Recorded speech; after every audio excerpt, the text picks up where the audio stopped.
The following is a summary of the Holy Father's catechesis at the beginning of the audience.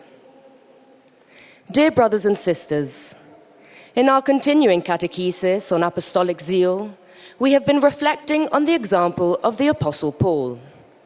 From his earlier experience as a persecutor of the Church, Paul was well aware of the danger of misguided zeal, or a zeal motivated not by love of Christ, but by vanity or self-assertion. Authentic zeal for the gospel is instead, Paul teaches, completely centered on Christ and the power of his resurrection. In his letters, Paul uses the imagery of putting on the armor of God and exhorts his listeners to have their feet shod in readiness to proclaim the gospel of peace.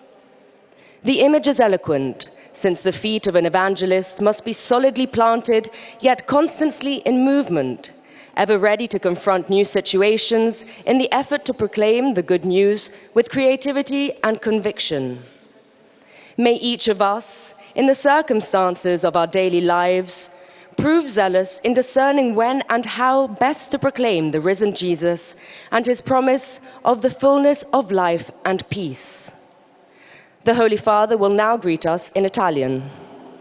Do il benvenuto a tutti i pellegrini di lingua inglese, specialmente ai gruppi provenienti da Svezia, Svizzera, Canada e Stati Uniti d'America. Nella gioia del Cristo risorto invoco su di voi e sulle vostre famiglie l'amore misericordioso di Dio nostro Padre. Il Signore vi benedica.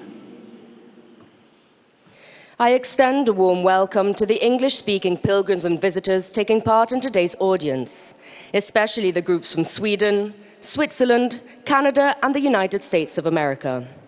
In the joy of the risen Christ, I invoke upon you and your families the loving mercy of God our Father. May the Lord bless all of you.